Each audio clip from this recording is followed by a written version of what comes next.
दोस्तों, जिन कानून मंत्री ने अपने एक भाषण में कहा था कि कुछ रिटायर्ड जज हैं जो एंटी इंडिया ग्रुप के मेंबर्स बन गए हैं और उन्हें देशद्रोही करार कर देना चाहिए, जिनके अकॉर्डिंग कॉलोजियम सिस्टम उचित तरीका नहीं है नियुक्ति का, वही कानून मंत्री किरण रिजिजू आज सरकार और कोर्ट के रिश्ते के नाते नहीं थक रहे हैं। सीजेआई के रूबरू बैठकर रिजिजू कहते हैं कि कुछ लोग हैं जो भारत की तरक्की नहीं देख सकते हैं और अब वही लोग सरकार और न्यायपालिका के बीच गलतफहमियां पैदा करना चाहते हैं, दूरी पैदा करना चाहते हैं। और इसके अलावा भी उन्होंने ऐसी बातें कही हैं जो सुनने में तो बेहद खूबसूरत थी, मगर सीजेआई डीवाई चंद्रचूड़ के ऊपर असर नहीं कर पाई और सीजेआई ने एक बार फिर अपने तीखे और तेज अंदाज में रिजिजू को स्तब्ध कर दिया।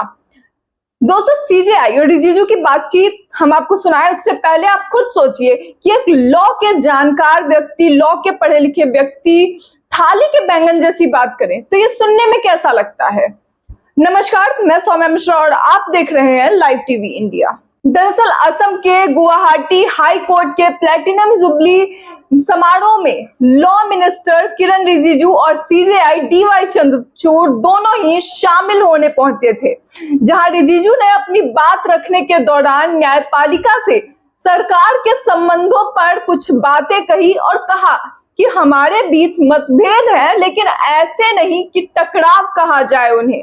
जी हाँ, उनका कहना था कि कुछ लोग हैं जो भारत में तरक्की को नहीं देख सकते हैं, वो हमारे बीच गलतफहमी पैदा करने की कोशिश कर रहे हैं। और तभी इसी प्रोग्राम में मौजूद सीजेआई डीवाई चंद्रचूड़ ने दो टूक कहा कि सरकार और जुडिशरी के बीच संबंध संविधान में बताए गए प्रावधानों के मुताबिक चलेंगे, यानी उनकी बात को सीधे तौर पर काट दिया गया। लेकिन देश के लोगों का विश्वास और आस्था ऐसी न्यायपालिका में है जो न केवल स्वतंत्र हो बल्कि तीखे तेवर वाली हो, यानी जिस तरीके से चीजों को कंट्रोल किया जा रहा है सरकार में, उसे सीजेआई ने टारगेट करते हुए कहा कि न्यायपालिका स्वतंत्र हो तभी लोगों का उस पर विश्वास जमा होता है। दोस्तों, आप देखिए कि किस तरह से बिल्कुल सीधे तौर पर, सीधे निशाने पर तीर चलाते हुए सीजेआई ने कहा कि वो अपने तेवर बदलने से रहे, सरकार इसकी आदत डाल ले, भले सरकार को वो पसंद आए या नहीं, कोर्ट उनके हिसाब से नहीं चलेगा।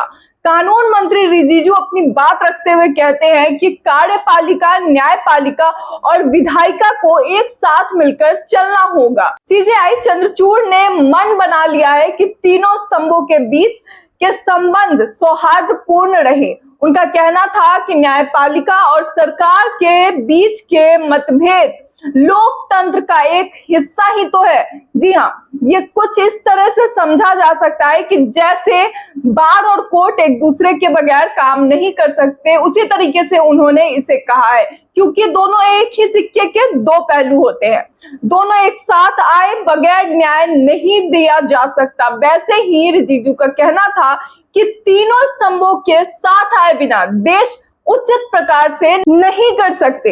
हालांकि ये बात भी बिल्कुल सही है, क्योंकि बिना तीनों स्तंभों के देश नहीं चल सकता। मगर जब रिजिजू ने रिटायर्ड जजों पर एंटी इंडिया ग्रुप के मेंबर्स बनने के इल्जाम लगाए थे, तब भी उन्हें ये बात सोच समझ कर बोलनी चाहिए थी, क्योंकि जब आप किसी पर इल्जाम लगाते हैं तो उसके लिए सबूत और गवाह जरूरी होते हैं। आज वही रिजिजू ये भाषण दे रहे हैं जिन्होंने कॉलोजियम के मसले पर सुप्रीम कोर्ट की भी आलोचना करने में कोई कमी नहीं छोड़ी थी। कॉलोजियम के मसले पर सरकार और सुप्रीम कोर्ट के बीच की तानातानी पिछले कुछ अरसे से लगातार सुर्खियों में रही है। सभी ने इसे देखा है। हालात इतने ज्यादा विकट हो चुके हैं अब कि ये आप ऐसे देखिए कि किस तरीके से कानून मंत्री और उपराष्ट्रपति ओपी धनखड़ सार्वजनिक तौर पर कॉलोजियम सिस्टम की आलोचना कर चुके हैं। इस तरह से है ये हालात। दोनों का कहना है कि जजों की नियुक्ति का काम सरकार का है, संविधान ने ये व्यवस्था दी है, लेकिन सुप्रीम कोर्ट खुद को संविधान से ऊपर मानकर काम कर रहा है। यानी कानून मंत्री के अनुसार सरकार में बैठे लोग अब जजों की नियुक्ति करें ताकि न्याय से लोगों का भरोसा ही डगमगा जाए। जाहिर है अगर ऐसा होता है तो क्या न्याय उचित ढंग से हो सकेगा? जो सरकार में होगा उसके अकॉर्डिंग न्याय होगा। इसे लेकर बॉम्बे लॉयर्स एसोसिएशन ने कानून मंत्री और उपराष्ट्रपति को बर्खास्त करने के लिए हाई कोर्ट में याचिका दायर भी की थी, लेकिन अदालत ने उसे रिजेक्ट कर दिया था, जिसके बाद अब एसोसिएशन ने सुप्रीम कोर्ट में स्पेशल लीव पिटीशन दायर की है। अभी यह याचिका सुप्रीम कोर्ट में लंबित है। हालांकि सीजेआई ने दो टूक सीधे तौर पर कह रखा है कि कॉलोजियम से बेहतर सिस्टम नहीं हो सकता जजों की नियुक्ति का।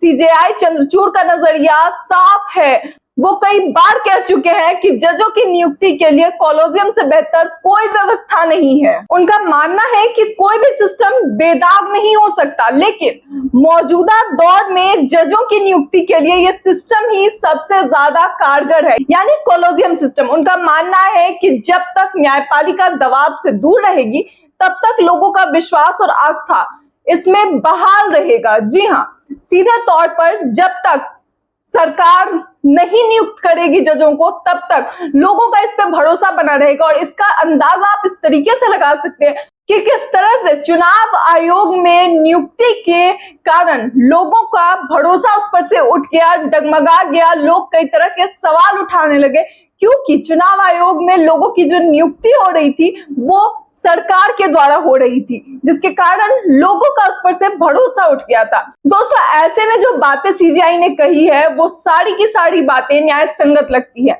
और रिजिजू की कई बातों पर आपकी क्या राय है? अपनी राय को कमेंट बॉक्स में जरूर बताएं। फिलहाल इस वीडियो में इतना ही, तब तक के लिए धन्यवाद।